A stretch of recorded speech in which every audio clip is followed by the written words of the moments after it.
नमस्कार, बहुत बहुत स्वागत है आप सभी का उस कार्यक्रम में जिसका नाम है हे प्रभु आनंददाता। और होली के रंगीले सजीले इस पर्व पर आप सभी को बहुत बहुत शुभकामनाएं।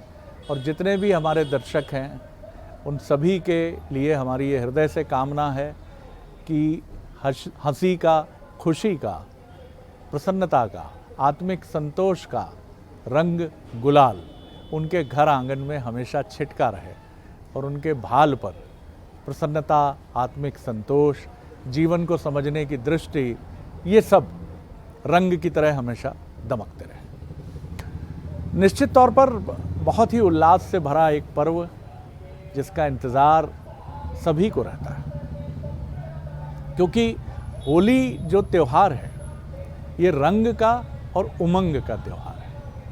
ये त्यौहार कटुता और वैमनस्यता को समाप्त करने वाला पर्व भी है, क्योंकि वो लोग जो एक वर्ष में या कई वर्षों में किन्हीं किन्हीं कारणों से कटे कटे रहते हैं, जब वो अनायास होली के दिन, रंग पंचमी के दिन टकरा जाते हैं और माथे पर गुलाल लगाता है दूसरा, क्योंकि ये परंपरा है हमारी, बड़ी गौरवशाली परंपरा है।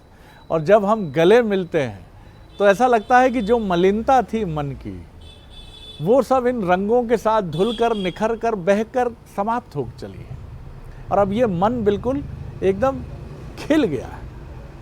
ये होली के इस त्यौहार की एक बहुत बड़ी विशिष्टता है। और निश्चित तौर पर ये एक ऐसा त्यौहार है जिसमें युवा वर्ग, बच्चे, महिलाएं, वरिष्ठ पीढ़ी सभी इसका बहुत आनंद उठाते हैं। तो आज हम होली का महत्व, पर्व और त्योहारों का हमारे जीवन में स्थान और होली और रंग का संबंध, ये सबसे महत्वपूर्ण प्रश्न है कि आप त्यौहार तो मनाते ही हैं, और त्यौहार मनाने की जो आपकी परंपरा है वो परंपरा नए वस्त्र पहनना, पूजा विधान, मिठाई, फल, नाना प्रकार के व्यंजन, इन सब से तो जुड़ी रहती है। लेकिन ये एक ऐसा विशिष्ट पर्व है जहाँ आप नाना प्रकार के रंगों का इस्तेमाल करते हैं। होलिका की कहानी से ये तो हम समझ पाए कि पहले कभी ये जो भभूत जिसको हम कहते हैं,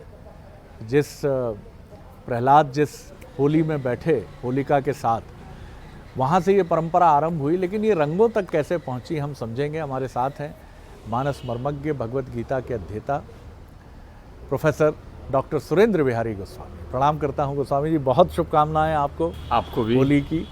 और आपका ये जो रंगीला सजीला और बहुत गहरे आत्मिक संतोष की पिचकारियाँ, जिसमें नाना प्रकार के मन के रंग हैं, जो हमें रागी होने से बचाते हुए अनुरागी होने की तरफ ले चलते हैं, आज उस पर प्रकाश डालें आप जी। सबसे पहले तो मैं बंसल न्यूज़ के दर्शकों को और विशेषकर हे प्रभु आनंददाता के नियमित दर्शकों को अपनी ओर से होली की हार्दिक हार्दिक शुभकामना देता हूँ। मैं जब भी होली पर्व और रंगों का चिंतन करता हूँ तो मुझे एक प्रसंग दिमाग में रहता है, बुद्धि में तुरंत ध्यान आता है कि जैसे धर्म संस्थापन करने के लिए परमात्मा आते हैं, वैसे ही राग के बाद ये रंग आता है। हाँ, देखिए, राग का अंत हो गया है। हाँ, राग द्वेष का प्रतीक है हिरण्यकश्यप। तो अब रंग तो भक्ति का चढ़ गया है। हाँ। और भक्ति जो है निर्मल होती है, अनुराग होता है भक्ति में। तो जो हमारा पुराणगत प्रसंग है वो यही है कि लोग आनंद में निमग्न हो गए हैं कि राग का अंत हो चुका है। ध्यान रखिएगा, अब राग का अंत हो गया और परमात्मा राग का अंत करने के लिए ईशावास्यम इदम सर्वम यत्किंचित जगताम जगत का रूप लेकर आए हैं। अर्थात कड़कड़ में व्याप्त होने वाले भगवान नरसिंह का प्रकाट्य हुआ है। आपकी जानकारी के लिए मैं आपको बता दूं कि भारतवर्ष के आराध्य देव हैं भगवान नरसिंह। अच्छा। वो भारत के आराध्य देव होने का अर्थ ही होता है कि नरसिंह का अवतार अति विचित्र इसलिए है क्योंकि नरसिंह जो है खम्भ से प्रकट हुए। हाँ। मतलब जहाँ जड़ में भी चेतन है वो भारत है। वाह वाह वाह। जहाँ जड़ में भी चेतन है वो भारत है, बहुत सुंदर। उसके आराध्य देव है। और जहाँ प्रहलाद निवास करते हैं वो भारत है। जहाँ हिरण्यकश्यप को तारा जाता है, राग का अंत किया जाता है, वो भारत भूधरा है। तो भारत भूधरा का ये पर्व त्रिलोक में मनाया जाता है, विश्व के हर कोने में कुतूहल बना रहता है। अभी आप देखिए ब्रजमंडल में कहाँ से लोग नहीं आए होंगे, उत्तर दक्षिण पूरब पश्चिम में अलग अलग स्वरूपों के होंगे। लोग डूब जाना चाहते हैं, लोग समाहित हो जाना चाहते हैं। अब रंगों की यदि हम बात करें तो यहाँ आज के दिन 2 प्रकार के रंग लगाए जाते हैं और आपको भी दोनों ही रंगों का उपयोग करना चाहिए। एक तन में लगाया जाता है, एक अंतरंग में लगाया जाता है। वाह वाह, दोनों रंगों की बहुत विशेषता सुंदर आपको बात है, समझनी बहुत होगी। सुंदर बात। एक वाह। रंग तन में लगाया जाता जी है, जी जी। तो तन तो कैसा है, बहुरंग में विलुप्त हो जाता है। जितने आपके स्वरूप हैं उतने रंग हैं। बसंत आज अपने चरम पर होता है। बसंत से सुंदर कोई ऋतु नहीं है। तो जो बसंत पंचमी से प्रारंभ हुआ है, बसंत का स्वरूप वो सर्वाधिक और सर्वश्रेष्ठ स्थिति में आज विद्यमान होता है। प्रकृति सबसे ज्यादा सुंदर होती है। तो आपने कहा प्रकृति का श्रृंगार करो, हाँ। प्रकृति ने अपना वैसा श्रृंगार कर लिया जी। है। तो प्रकृति से तो हम उत्पन्न हुए ना, शरीर ही तो महत्व तत्व है। तो बोले शरीर का भी श्रृंगार करो।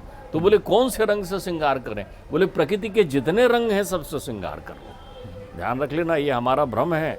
हम कोई भी पदार्थ, चाहे वो ठोस हो चाहे द्रव्य हो, उसका निर्माण खुद नहीं करते। पदार्थों का मिश्रण करके हम कर लेते हैं। लेकिन सारे रंग तो प्रकृति ने आपको बनाए। बहुत सारे प्रकृति के रंग आज तक आप रूपांतरित नहीं कर पाए। तो शरीर को नेम के रंगों में रख दीजिए। आपके अनंत स्वरूप है, अनंत व्यवहार है, अनंत स्वभाव है, अनंत शरीर की संरचनाएं हैं, सब प्रकृति का अनुपम श्रृंगार है। तो जैसे प्रकृति ने अपना श्रृंगार किया है, तो इस शरीर रूपी प्रकृति का भी अनुपम श्रृंगार हम कर देते हैं। तो कोई रंग ना रह जाए, सारे रंग। और ध्यान लिख लीजिए, रंग जो है शरीर में डाला जाता है। बिल्कुल ध्यान रखिएगा, जैसे ही आप डाल रहे हैं वो रंग लगने के बाद बह जाता है, रुकता नहीं है शरीर में। रंग आपने शरीर में जितने भी रंग लगाए हैं वो सब रंग निकल जाते हैं, चिपकते नहीं है। इसलिए इन रंगों को नेम का रंग कहते हैं। ये नाम के रंग हैं। जी जी, ये नाम जी, के जी, रंग जी। हैं। तो 2 प्रकार के रंग हो गए। एक नाम का रंग जो शरीर में लगता है, विभिन्न स्वरूपों से उसका अभिवादन होता है। और कैसा लगता है, जो इस शरीर को द्वैत नहीं अद्वैत की शिक्षा दे देता है। आप रंगीले चेहरों में पहचान नहीं सकते कि ये कौन है, ये कौन है, ये कौन है। प्रणाम। वाह वाह वाह वाह। सारे भेद मिटा देता है। और तो और पुराने समय में, अब तो मुझे वस्त्रों का मालूम नहीं कि लोग कौन कौन सा क्या वस्त्र पहनते होंगे। आप इस दिन के लिए रखते थे, अरे वो निकालना, सब पुराने कपड़े निकालना जिसको पहनेंगे। हमारे बचपन तो में ये हम होता अपने था। हमारे शरीर का श्रृंगार वो जो है पुराने कपड़े हो जाते हैं। हमारे शरीर के श्रृंगार में फटे पुराने हो जाते हैं। तो आज जो है राजा और रंग एक रंग में रंग जाते हैं। राजा और रंग जब दोनों एक हो जाएं तो वो रंग कहलाता है। आप समझिए, भेद खत्म होगा, अद्वैत हो गए। आज राजा भी रंग है और रंग भी राजा है। ठीक ठीक ठीक। इन नयनन को यही विशेष, और ते मोहि देखे मैं तो ही देख, और देखत देखत ऐसो देख तो मिट जाए दुविधा रह जाए एक। बहुत। तो आज जो है ये नेम है, नेम का रंग है। ये गहरा नहीं होता। दूसरे दिन थोड़ा बहुत दिखेगा, तीसरे दिन हो जाएगा। तो नेम का रंग फीका होता है, फीका हो। ध्यान रखिएगा। लेकिन शरीर उससे श्रृंगार करता है। शरीर के श्रृंगार का अर्थ है प्रकृति का श्रृंगार, क्योंकि ये प्रकृति से ही उत्पन्न है और प्रकृति में ही समाहित हो जाना है। आप कहते हैं ना पंच तत्व में विलीन कर दो, तो प्रकृति में ही चला जाएगा। तो हम सभी का श्रृंगार करते हैं। ये नेम का रंग है, ये डाला जाता है। और ये डारो रंग आज, ये रंग डारा जाता है। डारे तो बह गया। एक प्रेम का रंग होता है, ये रंग अंतरंग होता है। तो एक बहिरंग हो गया जिसमें आपने नेम का रंग चढ़ा दिया, एक अंतरंग हो गया। अंतरंग में रंग भरा जाता है। जी जी, वो डारा जाता है, ये भरा जाता है।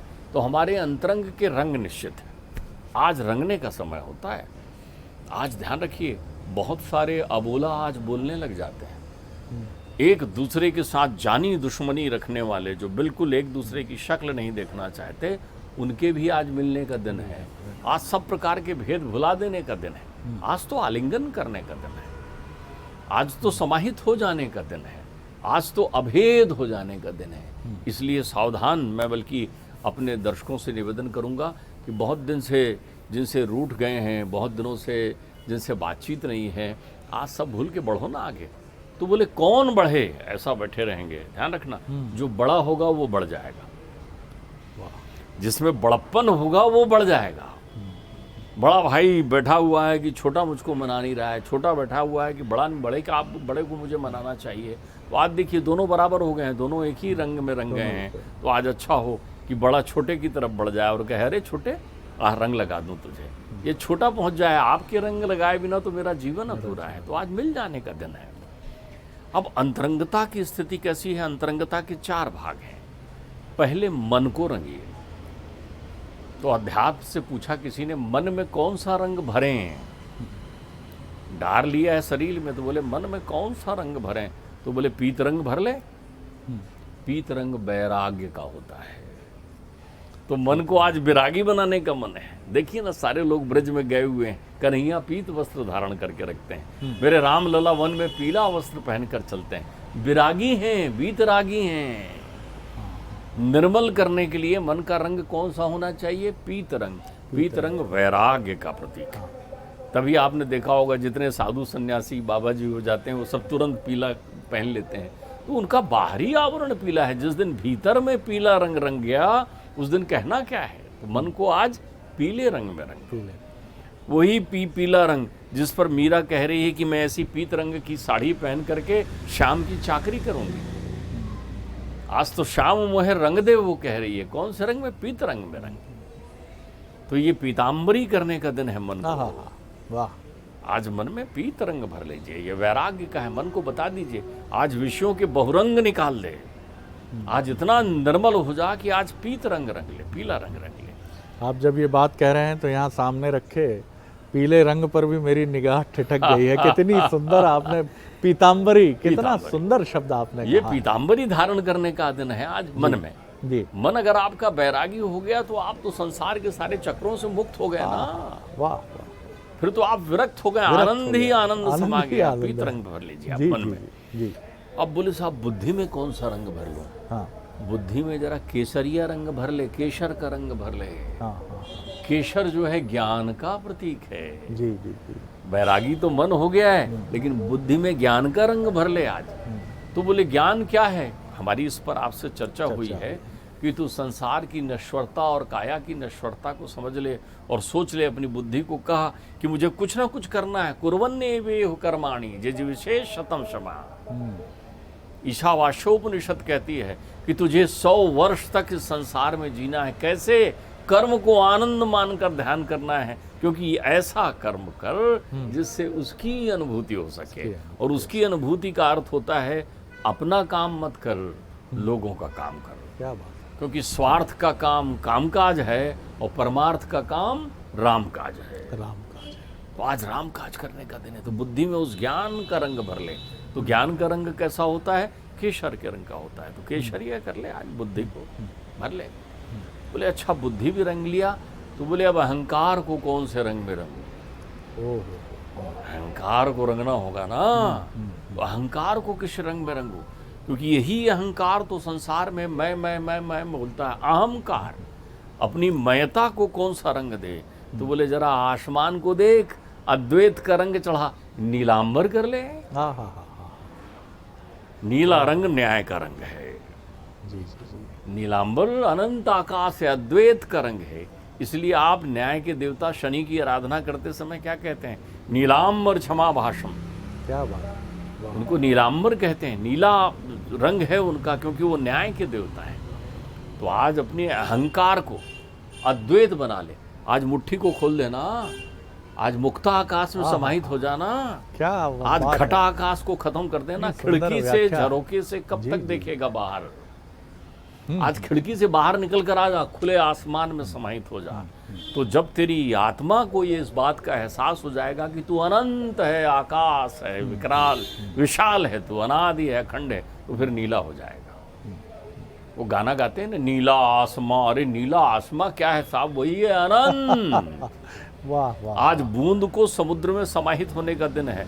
समुद्र के जल का रंग भी नीला होता है। जहाँ सब कुछ समाहित हो जाता है वो नीला होता है। ध्यान रखिए।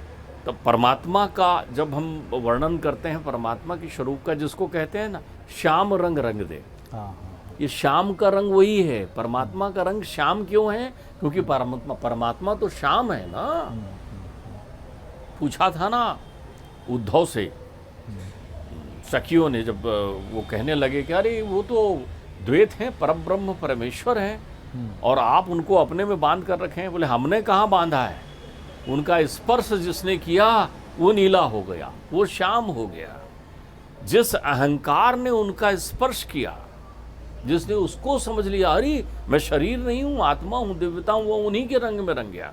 वो कहती तो है मोर श्याम होने लगे, श्याम रंग मोर पंख धारने से। वो कहते हैं मेरे श्याम ने मोर का पंख क्या धारण किया, मेरे मोर का रंग ही श्याम हो गया है। मोर श्याम होने लगे मोर पंख धारने से, और दृग की कनिकाएं भी श्याम हो गई तेरे दरस की आस सजाने से।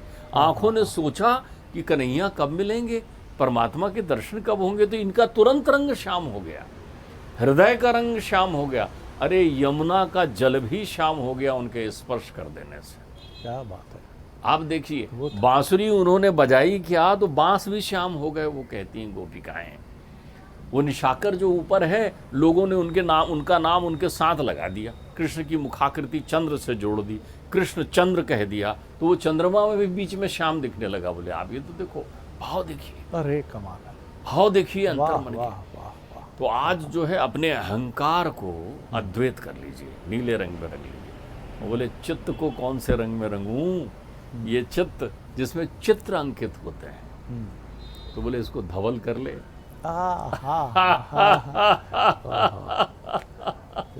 इसका कोई रंग नहीं है, इसमें धवलता ले आ। तो ये मैली चदरिया से मैल निकाल दे और धवल बना ले, तो हृदय में गया था, धवल कर ले। वाह वाह वाह। तो ये जो रंग है, ये सब मिलकर प्रेम रंग कहलाते हैं। तो अपने अंतरंग को प्रेम से भर लीजिए, भर लीजिए। कौन से रंग से? प्रेम के रंगों से भर लीजिए अपने अंतरंग को, और बहिरंग को प्रकृति की छटा के प्रत्येक रंग से रंग लीजिए। तो ये रंगने का पर्व है। मैं आज बिल्कुल मैं कहूँगा गोस्वामी जी कि मैं शब्द मेरे पास नहीं है। आपकी इतनी अद्भुत व्याख्या है आज, मैं हृदय से आपको प्रणाम करता हूँ। मतलब मुझे ऐसा लगा कई बार कि ये जैसे हम ब्रह्मांड में दिगंत में कई बार स्वर गूंजते हुए अनुभव करते हैं, और ऐसा लगता है कि ये सिर्फ मेरे लिए है। आपने कितनी अद्भुत, ओ हो, मैं इस मौलिक व्याख्या को प्रणम्य है। आप देखिए कि सबसे पहली बात तो ये है कि भैया पीला रंग, वैराग्य में रंग जाओ, आसक्ति को छोड़ दो, अनुरागी हो जाओ। राग में क्या रखा है? फिर चलिए बुद्धि की तरफ, तो बुद्धि ज्ञान से होना चाहिए, ज्ञान ही तो नीर क्षीर विवेक है। तो केसरिया की तरफ चलिए, केसर जो है वो ज्ञान का प्रतीक है। फिर आप नीले रंग पे आ जाइए कि साहब नीला रंग जो है वो नीला रंग हो जाए। नीला रंग न्याय का प्रतीक है, और नीला रंग या श्याम रंग जिसको आप कहिए, जो गोपियाँ संवाद करती हैं, कि ये भी कहा जाता है ना कि श्याम रंग एक ऐसा रंग है कि जिस पर कोई दूसरा रंग ही नहीं चढ़ता। तो प्रभु के रंग में ऐसे रंगिए, नीले रंग में, कि फिर कोई दूसरा रंग चढ़े ही नहीं। और फिर जिस तरह से कितना सुंदर गोस्वामी जी ने हमसे कहा कि चित्त की बात आती है, और चित्त ही तो है। तो सबसे कई बार तो मुझे ये लगता है, मैं अपनी व्यक्तिगत बात आपसे कह रहा हूँ, कि समस्त व्याधियों की जड़ ये चित्त ही है। इसमें एक बाल भी आ जाता है तो संसार को देखने की दृष्टि बदल जाती है, और उसको धवल कर लीजिए, श्वेत कर लीजिए। कितना सुंदर संदेश है जो हमें हमारी सनातन परंपरा के संदेशों में पिरोकर गोस्वामी जी ने प्रस्तुत किया। मैं फिर उनको प्रणाम करते हुए कंक्लूडिंग ज़रूर उनसे एक टिप्पणी चाहूँगा। जी देखिए, चाहे अवध में राम होली खेल रहे हों और चाहे ब्रिज में श्याम होली खेल रहे हों, हाँ, क्या बिंब आपने प्रस्तुत किया। जी, चाहे राम होली खेल रहे हों चाहे श्याम होली खेल रहे हों, दोनों ही अनंत प्रेम की वर्षा कर रहे हैं। हमारे यहाँ रंग में भीग जाने का अर्थ है, भीग जाने का, भीग जाता है मनुष्य। बाबा ने यहाँ रंग शब्द का उपयोग तो नहीं किया, लेकिन बाबा ने भीग जाने के लिए बड़ी सुंदर चौपाई लिखी। वो कहते हैं सुमति भूमि थल, आज आप होली खेलो, कहाँ किस धरती पर खेलो? सुमति से। बहुत सारे लोग अपनी विकृतियों को लेकर आज प्रकट होते हैं। बहुत सारे लोगों के अंतर मन में ये भाव भर गए हैं, उनके संस्कार और उनकी परंपराओं से वो अपरिचित हैं, अपनी भारतीय सनातन संस्कृति की परंपराओं से। तो वो मानसिक विकृति लेकर घूमते हैं। उनके पास राम श्याम का रंग नहीं होता, वो काम का रंग लिए घूमते हैं आज के दिन। वाह, देखिए, कलुषित विचारधारा अनंत यात्रा करवाती है 84 की।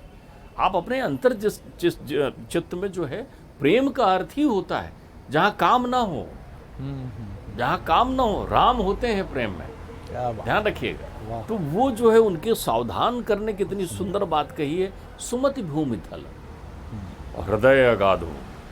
अरे आज तो सागर में डुबकी लगाने का दिन है भाई, कैसा करिए आप। पहले तो किस धरती पर खड़े होइए, सुमति सुमति, होश हवास में रहिए, मति को अधीर मत करिए, क्योंकि आज परमात्मा प्रवेश करेंगे तुम्हारे अंदर, वो अपनी छाप छोड़ जाएंगे तुम्हारे चित्त में।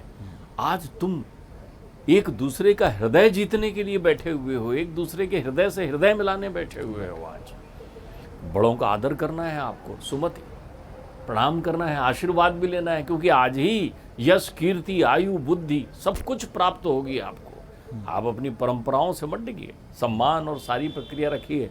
तो सुमति भूमि थल और हृदय अगाध हो। हृदय में अगाध है, क्या क्या अगाध है? साधु संत समाज उदित घन साधु। अगाध जो हृदय में है समुद्र, उसमें क्या होगा, कौन आएंगे? तो संत समाज उदित, वो समुद्र बन जाएंगे। सत्संग का सागर हृदय में बैठाइए आप, सत्संग का। और घन, फिर बादल, वो सागर से वो उठेगी। जब सत समाज में होगा तो बादल बनकर उठेंगे, और फिर क्या आएंगे? बरसे ही राम सुजस बरबारी। आज तो उस प्रेम की वर्षा होने दीजिए। वो वर्षा कैसी हो? सुजस, सुमंगल, पावनकारी। वाह। तो अगर आपके जीवन में आज के दिन के बाद मंगलमय आपकी भावनाएं हो जाती है, बुद्धिमान आपका जीवन हो जाता है, सुजस की ओर बढ़ने वाले आपके चरण हो जाते हैं, तो फिर आपका आनंद ही आनंद है। आप ध्यान रखिए, आज भक्ति की पिचकारी में प्रेम का रंग भर के श्याम पर डालिए, आत्मा को तिरोहित कर दीजिए, भिगा दीजिए आप। मैं ये सोच रहा हूँ कि एक विद्वान वक्ता हमें किस तल पर ले जाता है। मैं ये नहीं कहूँगा कि मैं डूब गया उसमें, लेकिन मैं आपको सच बता रहा हूँ कि मैं भावना में बह चला। बह इसलिए चला कि अनायास में ब्रज भूमि में था। मुझे ऐसा लगा कि कृष्ण कहीं नृत्य करते हुए रंग खेल रहे हैं, और एक दृष्टि अगर कृष्ण से हमारी मिल जाए और वो हमें अपनी उन्हीं नटखट आंखों से देख लें, और उन आंखों में सैकड़ों चीज़ों का समाधान मिल जाता है कि कहाँ उलझे हो, सब कुछ करते हुए भी व्यथित हो। तो ये पिचकारी है ना ब्रज की, उठाओ, प्रेम का रंग भरो, सामने वाले को भी रंगो और खुद भी रंग जाओ। कब तक भटकोगे? दुनिया के तमाम सुख समृद्धि के रंग तुम्हारे पास कथित रूप से हैं। सबसे भव्य कॉलोनी में सबसे बड़ा घर, सबसे सुंदर गाड़ी, सबसे सुंदर परिवार, लेकिन अगर है नहीं तो मन की शांति ये मृग मरीचिका की तरह तुम्हें छल रही है। मैं वहाँ पहुँचा और पहुँच के फिर लौट आया उसी दुनिया में जहाँ तृप्ति है, जहाँ चिंताएं हैं, लेकिन ये बहुत अद्भुत है। और मैं समझता हूँ कि मैंने शायद अपने अब तक के इस जीवन में रंगों की इस तरह की व्याख्या बहुत ही आह्लादित करने वाली है, जो होली का मूल तत्व है। मैं बहुत हृदय से आपको प्रणाम करता हूँ गोस्वामी जी, आपका हर बार का व्याख्यान मुझे डुबा देता है, लेकिन आज मैं आपको सच बता रहा हूँ, आप मुझे ब्रज ले गए थोड़ी देर के लिए, कुछ सेकंड्स के लिए। वो बहुत शुभकामनाएं आप सभी को सपरिवार, और आप भी खूब रंगे होंगे, ऐसा तो नहीं है, मनुष्य तत्व तो यहाँ भी है उधर भी है। बहुत बहुत एक बार फिर आप सभी को बधाई, शुभकामनाएं। अगले एपिसोड में एक और नए विषय के साथ फिर मिलेंगे। प्रणाम, नमस्कार।